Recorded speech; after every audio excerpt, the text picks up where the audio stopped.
అందరికీ నమస్కారం. మనం నేషనల్ సైన్స్ డే ఎందుకు జరుపుకుంటారు? ఫిబ్రవరి 28 నేషనల్ సైన్స్ డే ఎందుకు జరుపుకుంటారు అనే విషయాన్ని మనం ఇప్పుడు ఈ వీడియో ద్వారా తెలుసుకుందాం. చంద్రశేఖర్ వెంకటరామన్ గారు, ఆయన తమిళనాడు స్టేట్కి సంబంధించి మద్రాస్ అన్నమాట. చెన్నైలో ఆయన జన్మించడం జరిగింది. ఆయన 1888వ సంవత్సరంలో జన్మించారు. అయితే ఈయనకి ఒకసారి యూరోప్ ట్రిప్ వేస్తున్నారనమాట. యూరోప్ మొత్తం తిరగడానికి ట్రిప్ వేస్తున్నారు మన చంద్రశేఖర్ వెంకటరామన్ గారు. అలా ట్రిప్ వేస్తున్నప్పుడు ఆ మెడిటేరియన్ సీని చూసి, ఆ సముద్రాన్ని చూసి ఆయనకి ఒక మోటివేషన్ వచ్చిందనమాట. అరే, సముద్రం ఎందుకు నీలంగా ఉంది అని ఆయనకి డౌట్ వచ్చింది. సో ఆ మోటివేషన్తో ఆయన సముద్రం నీలంగా ఉండడానికి రీజన్ని ఆయన కనిపెట్టారనమాట. సో ఆయన ఏమంటారు అంటే, అలా ఆ విధంగా కనుక్కుంటూ ఆయన రామన్ ఎఫెక్ట్ అనేది కనుక్కోవడం జరిగింది. అది ఏ రోజు జరిగింది అంటే ఫిబ్రవరి 28. సో రామన్ ఎఫెక్ట్ లో భాగంగా ఆయన ఏం చెప్తారు అంటే, ఆకాశం నుండి వచ్చేటువంటి కాంతి పరిక్షేపణం చెందడం వలన, due to the scattering of light from the sky నుంచి వచ్చే లైట్ స్కాటర్ అవడం వల్ల అలా సముద్రం అనేది నీలంగా ఉంది అనేది ఆయన ఎక్స్ప్లెయిన్ చేయడం జరిగింది. సో దీనికి గాను ఆయనకి నోబెల్ బహుమతి వచ్చింది. అండ్ ఎవ్రీ ఇయర్, ప్రతి సంవత్సరం annually government of India declared February 28 as national science day. So అది మనకి నేషనల్ సైన్స్ డే గురించి. సో ఇప్పుడు ఇక్కడ మనకి అసలు సైన్స్ అంటే ఏంటి అనేది చూస్తే కనుక, it's all about learning ourselves. మన గురించి, మనం ఎక్కడున్నాం, మనం నేచర్లో ఉన్నాం, ప్రకృతిలో మనం నివసిస్తున్నాం, ప్రకృతితో పాటు మనం నివసిస్తున్నాం. సో ప్రకృతి అండ్ వి, సో మన గురించి మనం తెలుసుకోవడం, ప్రకృతి గురించి తెలుసుకోవడమే సైన్స్ అంటే. సో ఇక్కడ మన రామన్ గారు కూడా ప్రకృతిని గమనిస్తూ ఉండడం వల్లే ఆయనకి అంత గుర్తింపు, ప్రఖ్యాత అనేది వచ్చింది, ఇంపార్టెన్స్ అనేది ఆయనకి రావడం జరిగింది. సో ప్రకృతిని గమనించడం అనేది ప్రతి ఒక్కరము కూడా, మన అందరము కూడా నేర్చుకోవాలి. సో ప్రకృతి అంటే ఒక మనిషితో మనిషి మాట్లాడమే కాదు, బియాండ్ ఇట్ అనమాట. మనకి ఆకాశాన్ని చూడాలి, చెట్లను చూడాలి, పక్షులను చూడాలి. ఇట్లా మన చుట్టూ ఉన్న ప్రకృతి అంటే ఎన్ని రకాలుగా ఉంటుంది ప్రకృతి అంతా? 5 రకాలుగా, పంచభూతాలు అని అంటాం కదా. సో ప్రకృతిలో ఎలా తయారైంది?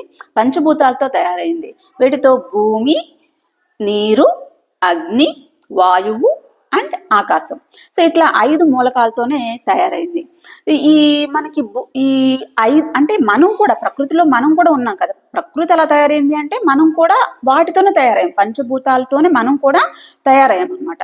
So our body is also made up of 5 elements: earth, water, fire, air and sky. So వీటితోనే మనకి మన శరీరం కూడా తయారవడం జరిగింది. అందుకనే మనం ఇక్కడ ఈ 5 మూలకాలు, ఈ 5టిని మనం బయట నుండి కూడా తీసుకోవడం జరుగుతుంది. సో భూమికి రిలేటెడ్గా ఉండేది ఆహారం, ఫుడ్, సాలిడ్ సబ్స్టెన్స్.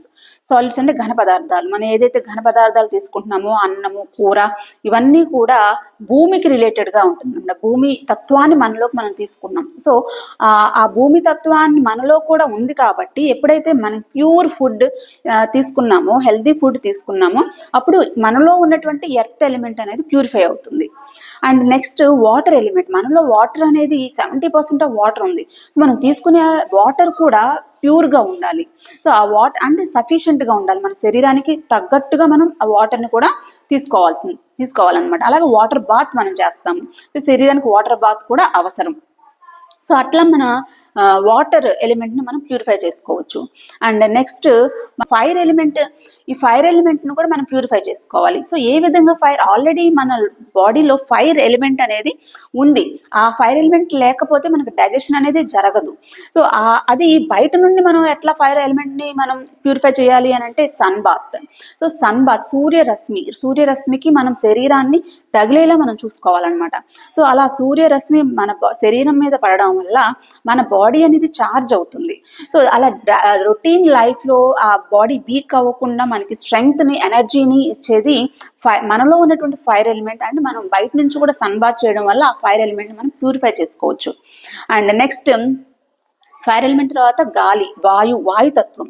సో మన బాడీలో ఎయిర్ అనేది ఉంది. సో గాలి అనేది ఉంది, ఎందుకు మనం శ్వాస తీసుకున్నాం, శ్వాస లేకపోతే మనం లేము.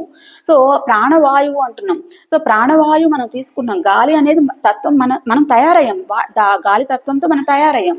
సో ఆ గాలితోని ఎలా ప్యూరిఫై చేసుకోవాలి అంటే మెడిటేషన్ ద్వారా, ధ్యానం చేసి గాలి తత్వాన్ని ప్యూరిఫై చేసుకోవాలి. అండ్ నెక్స్ట్ స్కై, ఆకాశం. సో ఆకాశ తత్వంలో మన బాడీలో ఆకాశ తత్వం కూడా ఉంది.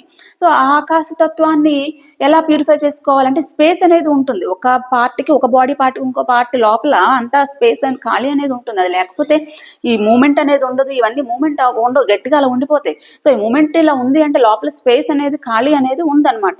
సో అయితే ఆ స్పేస్ని ఎట్లా మనం ప్యూరిఫై చేసుకోవాలి అని అంటే బై గివింగ్ ఫుడ్ సఫిషియెంట్, అంటే జస్ట్ ఖాళీ ఉంచాలి. మనం ఆహారాన్ని తీసుకునేటప్పుడు ఎంతో ఆహారం పొట్ట నిండుగా మనం తీసుకోకూడదు అనమాట.